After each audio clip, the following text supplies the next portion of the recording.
Okay, so welcome to my review of ethical egoism. I'll just talk really briefly about what the exam board expects you to understand by ethical egoism.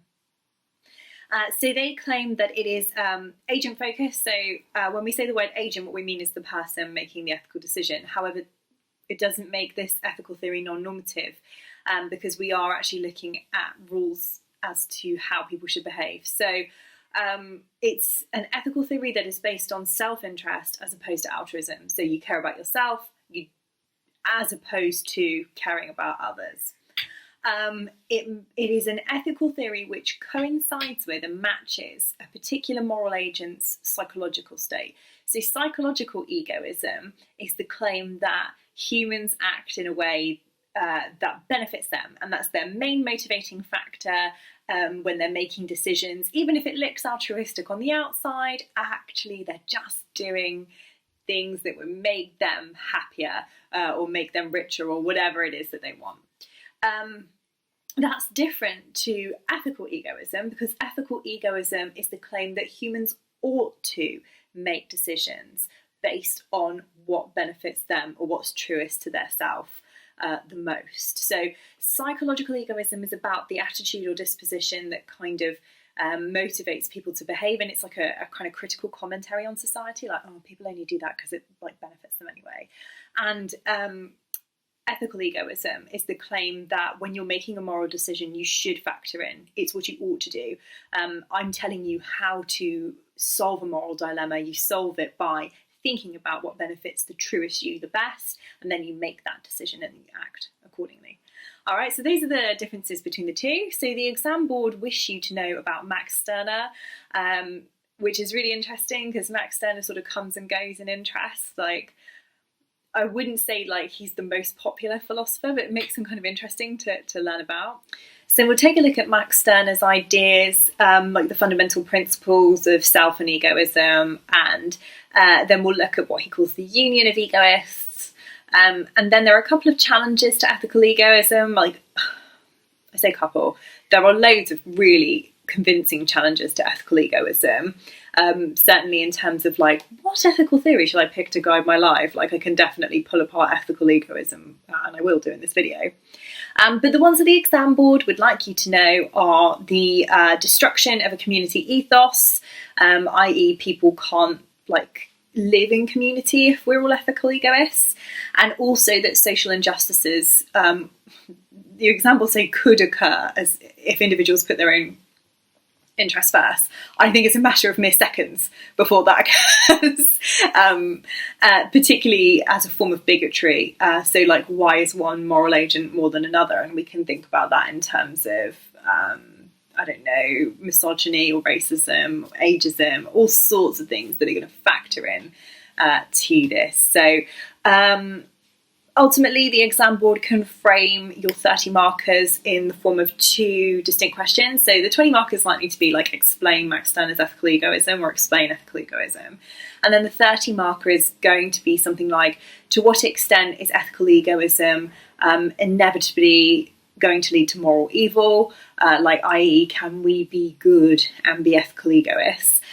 Or to what extent are all moral actions motivated by self-interest?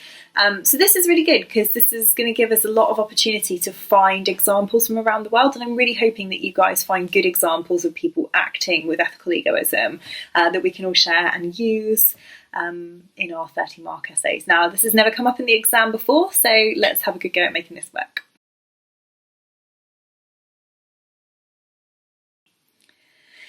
I'm going to talk a little bit about Max Stirner's biography and who he is as a person.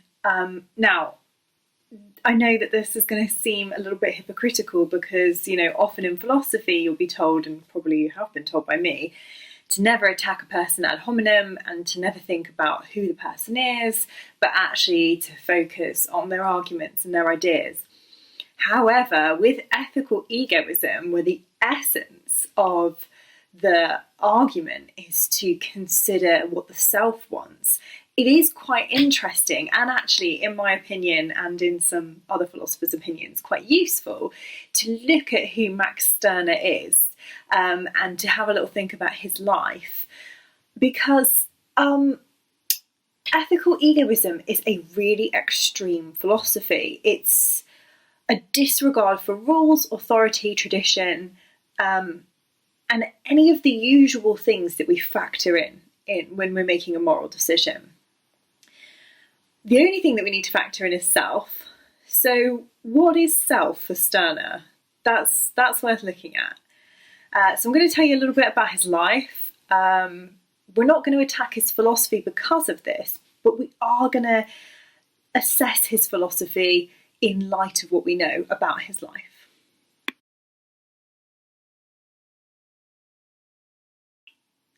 So you may already know that Max Stirner is not really a person.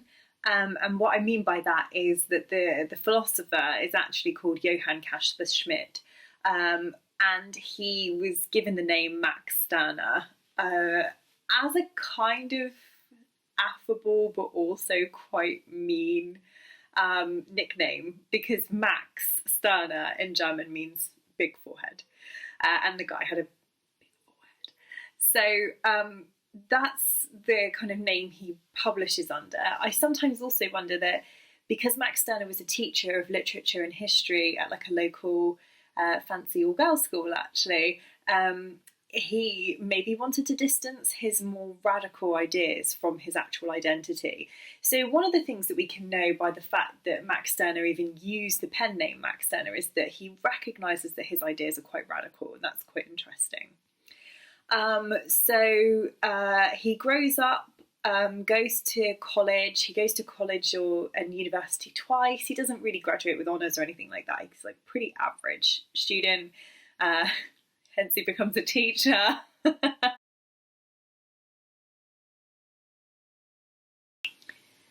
So in Stirner's school, he was known as being like a really calm, really dutiful teacher, kind of unordinary.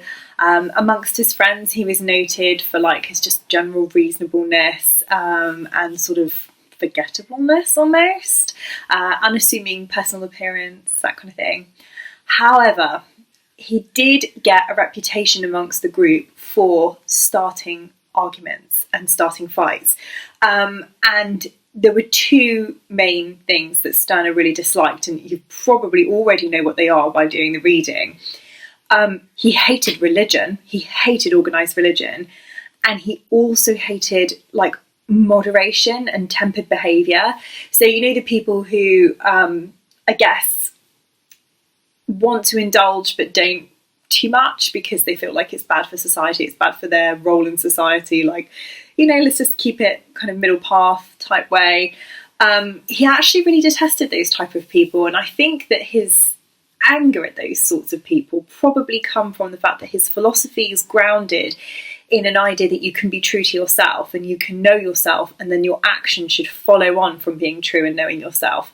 And I suspect that Stirner viewed people who were religious or who were particularly moderate as not being true to themselves, as not knowing who they were. I don't think that's right or true, you know, from my own personal perspective, but I can see where Stirner is coming from a little bit more clearly now, especially learning from his friends that he chatted with, that he liked arguing and he particularly disliked organised religion.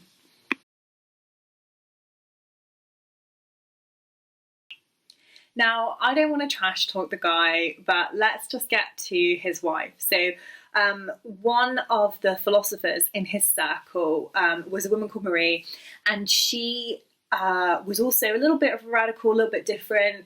You know what? They fell in love, same old story over the philosophy books, and they ended up getting married. They were divorced 3 years later, and when a biographer of Stirner tracked his wife down, she'd moved from Germany, she was living in England. I think she converted to Catholicism, so I can imagine that was a real conversation between her and Stirner. The biographer sort of said to her, well, you know, what was the man like? What was it like being married to him? And she described him as sly, disrespectful, and unable to love. And she said that from her perspective, he essentially used her. She had quite a lot of money. She had an inheritance. And within 3 years, Stirner had almost spent her entire life money. And she felt completely disrespected and used up, essentially, and left for a life of poverty.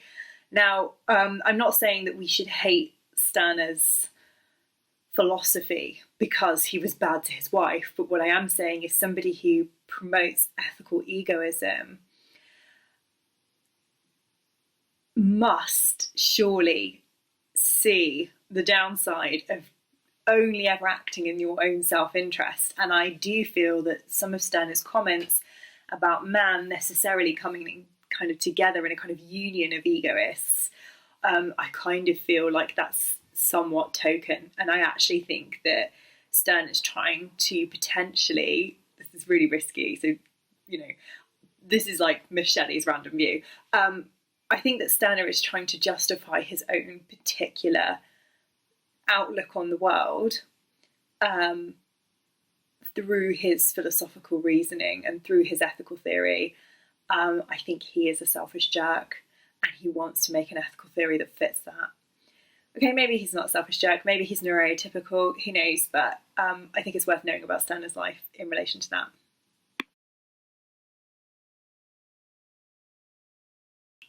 So since we've come this far, I guess I'll talk about Stirner's end of life and death. There are some biographers who say that he went to an insane asylum and died. Yeah, I haven't really found any good evidence for that, but what I have found evidence for is that he got bit by some kind of creature, like I don't know, an insect or something, and perhaps that gave him a lot of fever, and he maybe wasn't quite together. He died really young. I think he died at 49, definitely before he was 50. And there was one person at his funeral.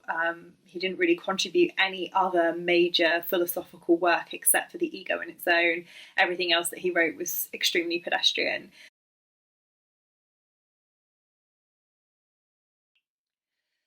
So the fundamental principle of ethical egoism is that we ought to act in a way that recognises self-interest, and that's in two parts.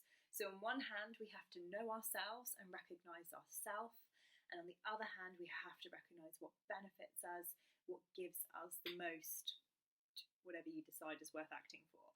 So it's an entirely self-focused theory. We're not worrying about the situation, we're not worrying about any rules, we're not worrying about where morality comes from, and to a large extent we're actually rejecting the notions of good and bad. We are simply acting in self-interest. Now sometimes that may appear altruistic, we'll talk about some examples of that later, but ultimately ethical egoism is choosing to act in a moral way that is fundamentally based in your own self-interest.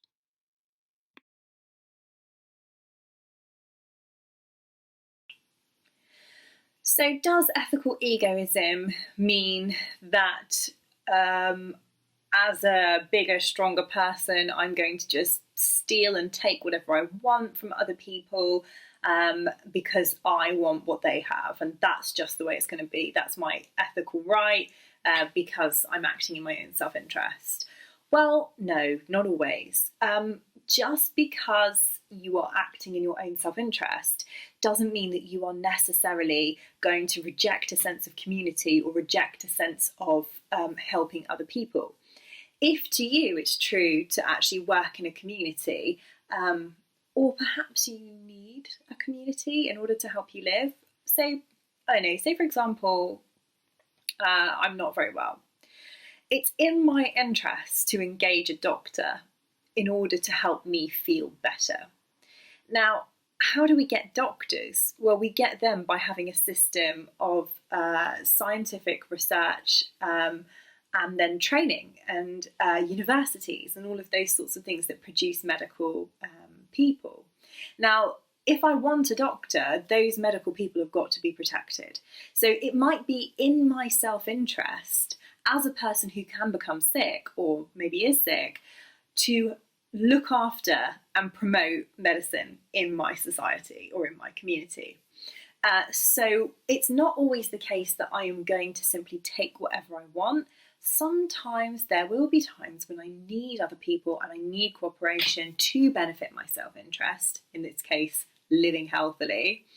And so if I can calculate what's in my self-interest, I may well help doctors, and I may well support the education system, and I may well support a society that has free healthcare, provided it is in my interest. This means that the telos, or the end purpose of this ethical theory, is to benefit myself.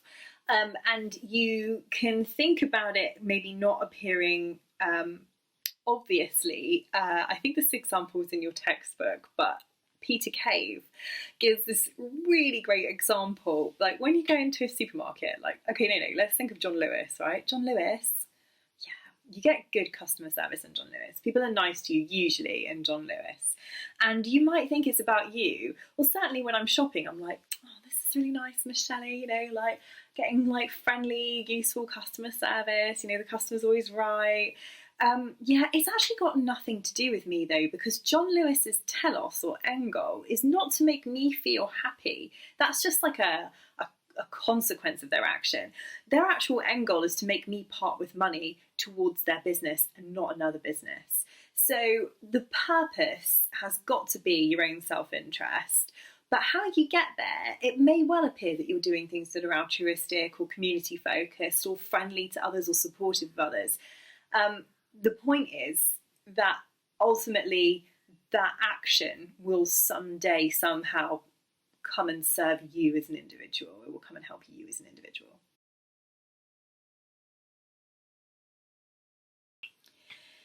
So when I was reading Max Stirner, I got the indication that he believed that people were severely deluded all the time. And he actually claims that anybody who thinks that they are acting in self-interest, or makes the claim that they're acting in self-interest, or another person, oh, they're only acting in self-interest. Stirner actually says that the term self-interest doesn't really mean anything. And the reason it doesn't mean anything is because people don't know themselves.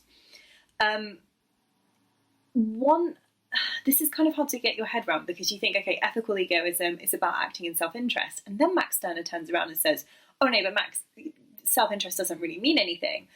Okay, it does, because you can eventually know what your self-interests are. You can know self. But Stirner believes that most people don't know themselves. What they think of as themselves is actually their parents, their upbringing, the societal rules that convene them, their lusts for commercial goods or for people, maybe their religion. All of these things actually cloud the true self. And so Stirner says, okay, you can claim that ethical egoism is acting in self-interest, but that's only true if people actually know their true selves. And most people don't, because their minds are somewhat polluted with religion.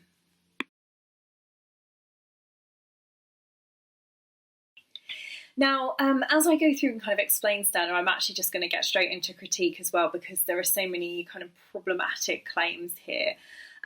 Now, Stirner says that the object of ethical egoism is to know yourself, so you can act in self-interest. But generally, when people claim they're acting in self-interest, that claim is meaningless because they don't properly understand themselves, because who themselves are has been clouded by or consumed by what society expects of them. Now, whilst this is actually like a really interesting idea, for me, it kind of makes ethical egoism completely redundant.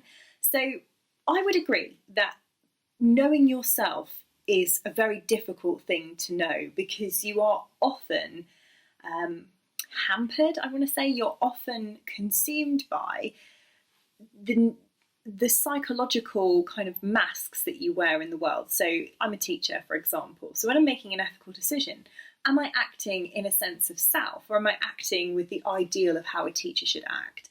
And for those of you that follow a religion, you know, are you acting how you really want to act, or are you doing what your religion commands you to act? And therefore you can claim that it's self-interest, or you're acting in self-interest. Oh yeah, I want to behave like this. But really what's happening is you're being pressured by an external force of societal law, norms or expectations, or religious expectations that are clouding who you are. Now, this is why Max Stirner has been associated with anarchism, because in a formal society where we have laws and religion and norms and rules and justice systems, it is impossible for a person to be authentically themselves. What I mean by this, I've been thinking about this philosophy a lot recently as well. What I mean by this is, if I want to get up and commit an act, the calculation of how I will behave in any one given situation factors in so many different aspects of my communal living as a citizen of the UK. So particularly with the whole coronavirus thing right now, like, if I'm really acting the way I want to act, do I want to wear a mask? Yeah, not really. Do I want to sanitize constantly? Ugh, no. Do I want to stay 2 foot apart or 2 meters apart from everybody? Yeah, I really can't be bothered. Do I want to queue up to go into a shop? No. But I do all of those things because I also recognise that I want to be seen as a good person, and I do want to show love and care to other people. And so, if you like, society makes me act in certain ways. Now, the result of this is, well, one philosophical outcome of this could be that it is impossible for you as an individual to truly be your authentic self, because you are constantly compromised by the laws, rules, and social values of the society that you live in. And so even if you wanted to truly try and be who you are as a person, you just can't. Now, I do believe that that is true. I do believe that we are not ever properly, authentically ourselves, or very rarely are we authentically ourselves. And so this kind of leads me back to Stirner. Now, although Stirner recognises this as a problem for people in society, he doesn't really offer a way for people to get rid of it. All he says is that I think he imagines like a union, this union of egoists, where like there isn't any society, everybody acts in their own self-interest, but they kind of come together for certain things. Now, I actually don't think that even if you got rid of society, I'm still not sure that you could properly act as your authentic self without some form of restriction. Because what if you didn't have enough money to be your authentic self? What if you didn't have enough friends to be your authentic self? There are always things that you perhaps need as an individual to truly be yourself. And you can only access those things sometimes. So I actually think the idea or concept of knowing yourself is impossible. If knowing yourself is impossible, then Stirner's ethical egoism, his particular brand of it, is also impossible. So Stirner, I'm going to have to say, I just don't feel like it's going to work there.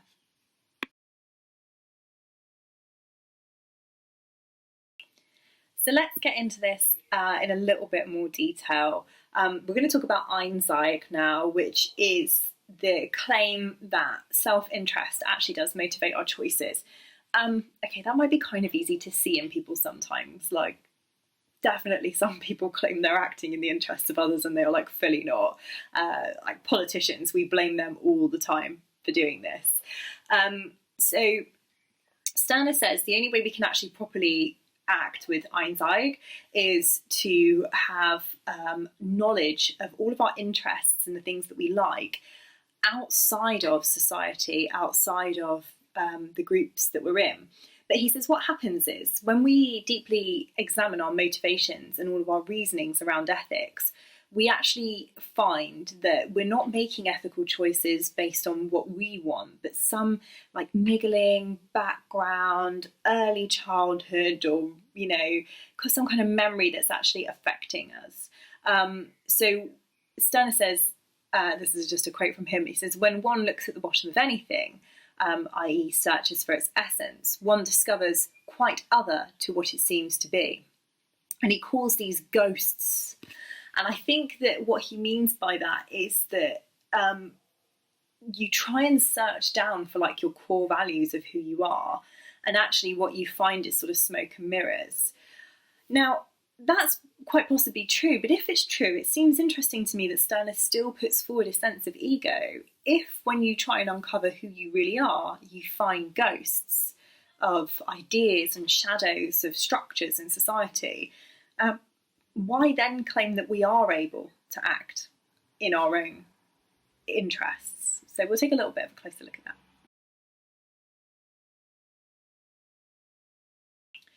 So Stirner's advice is to be aware of the ethical frameworks that you are a slave to, and undo them so that you can find your true ego or self. So thanks, Stirner, I'll just undo my entire identity that's been constructed within a society so that I can find the true sense of self. And Stirner says it's really simple. All you have to do is put yourself in the centre of your decision making.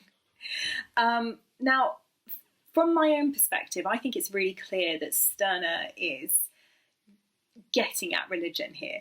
He believes that religion has infiltrated the moral fibres of a person's psyche and their approach to ethical decision making. And I think it's telling us that Stirner himself had a problem separating the pressure of behaving in a religious manner from his own ethical choices that he wanted to make. I don't think that it's true for all people that, you know, you're necessarily a slave to religious ideology or that that's really deeply affected you.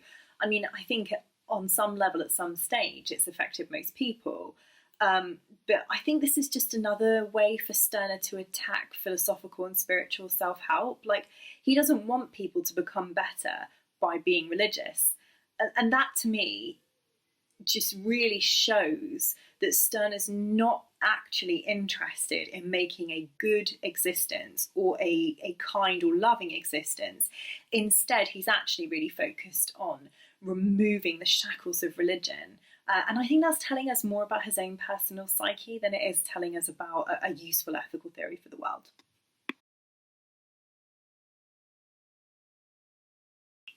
So we'll talk about Eigenheit now, so self versus ownness. So Stirner recognises that there's a problem with self, as we've been talking about in this video so far. You know, a sense of self might actually really be impossible to achieve. So Stirner says, okay, well, let's just make it really easy. We're going to talk about it in a sense of ownness or Eigenheit. So when you approach a moral dilemma, when you're faced with a difficult decision to make, you simply say, I do as I will, or I do as I please. Now, that for Stirner, interestingly and somehow, is going to be separate from law, God, state, behaviour, norms of other people, and also is going to be separate from motivations like sensuality. I personally just want to call, rubbish on this. I want to call shenanigans on this. I think that if you take away fear and you take away lust and love and ego and pride and all of those things, I don't think there's any motivation to do anything. I think if we follow Stirner's rules and we say, I will do as I please, not as my libido tells me to do or not as my fears tell me to do, I don't think humans would do anything. I think they would just stop making moral choices, because how can you choose an action when you do not have the structure of society or the structure of your own psychological dispositions to put you into a place where you are moved to act? Sorry, I'm getting quite passionate about this, but Stirner, okay, what does this lead to? Stirner says that there's no such thing as good and bad. All there is self-concern. Again, I just want to call shenanigans on that. I don't think that there can be self-concern if there is no good and bad. How can you possibly know what you want or what you will or what you would like to do if you also don't understand what you think is good for you or bad for you? In which case there would be a concept of good and bad. It would just be highly subjective, and Stirner hasn't actually dealt with that. So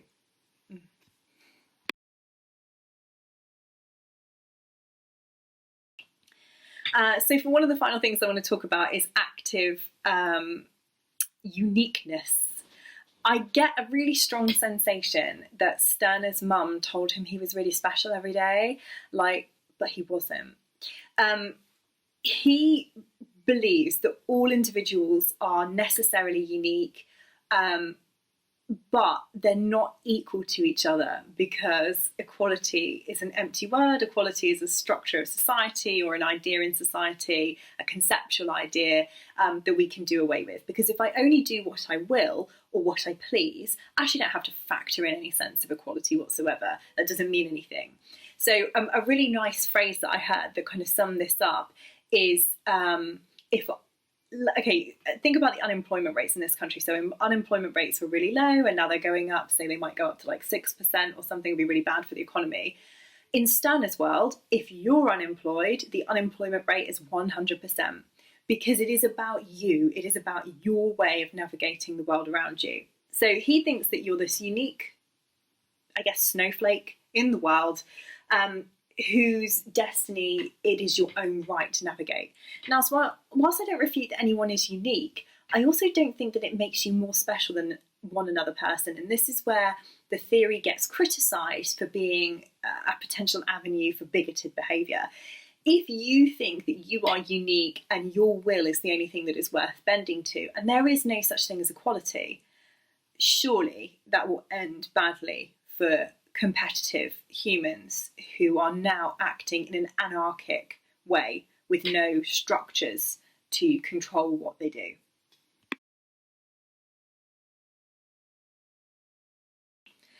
So finally, let's talk about the union of egoists then. So I don't know what Max Stirner imagines this world will be like, but it's bloody interesting to have a go and think about it. It's a secular state for sure. There's no religion. I can't imagine that there would be any laws. I think it would be a kind of Nozikian state of absolute freedom, anarchy, essentially. Unless you decide it's in your self-interest, and other egoists also feel it's in their self-interest, to, I guess, as a community, decide on some rules. I mean, that potentially could happen. So the only mandatory thing that these communities must do is they must recognise the uniqueness of the individuals within them. So I'm thinking some really hardcore neoliberalism going on here, like if you want to fly the Nazi flag outside your house because it makes you happy, you go ahead and do that. If you want to own nuclear weapons, you go ahead and you do that because it's in your self-interest. Like, there are no rules now about what you may or may not do. The only thing that should happen is there should be a respect for everybody's right to be individuals, but at the same time, Stirner doesn't offer any rules that would protect an individual. So you can recognise the individualness of another person, but I guess live as close to them as you want. Stirner never goes as far as to say you can't harm another person, so he doesn't even attempt to put that rule onto his liberal society. So the group, as a union of egoists, they're not allowed to have any shared goals or shared purposes, because I think Stirner believes that will lead to an individual becoming a slave to the group identity or the group aim. Instead, all they have is their own individual wills, and they are all working together to produce a community that is the product of individual wills that they all sort of participate in. If you're interested in that, that's a very Schopenhauer kind of idea that the world is a product of independent will and individual will. But this kind of got me thinking. I was thinking, like, what if it was in your personality, like your true self, like your truest self was actually a collaborator? What if you, in order to be true to yourself, needed another person to collaborate with? Again, I think the reason why Stirner hasn't thought of that is because he's not a collaborator. He's interested in his own will, and he sees that as distinct from other people. Something worth thinking about.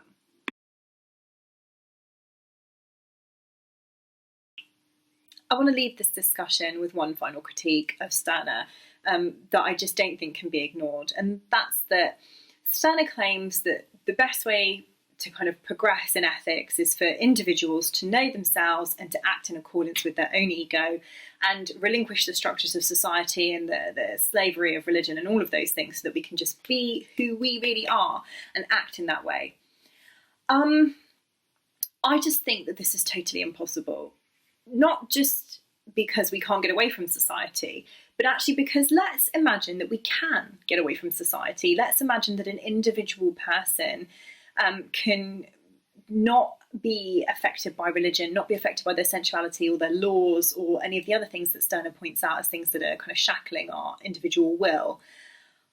I just don't think that humans will know anything about themselves, because I think what is self is constructed through our participation in society. So if we look at existentialism and we look at the claims of existentialists, they believe that existence comes before essence, so that you exist first in context in the world, and then out of that interaction with the world around you, you create who you are.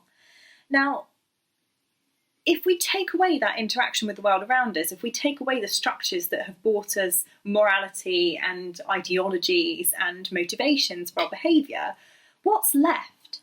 I think, honestly, the real ghost, if you like, of Stirner's theory is that the more you try and find self, the more you try and think of who you are separate to society and separate to all of those structures that have created our identity, you'll find nothing.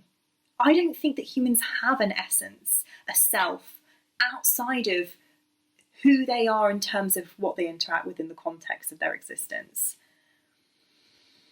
I'll leave you to think on that one, because it could undo you existentially. I mean, certainly some of you I know will believe in a sense of soul or essence or self, but for me, I think if you get rid of all of the things that you've participated in society, there probably won't be anything left.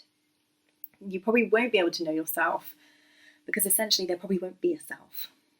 Anyway, I leave you to think about that. I will send you over my notes, and you are free now to email me any questions about Stirner or any comments that you have, and I'll provide an activity following on from this that we can analyse Stirner together. All right, bye-bye.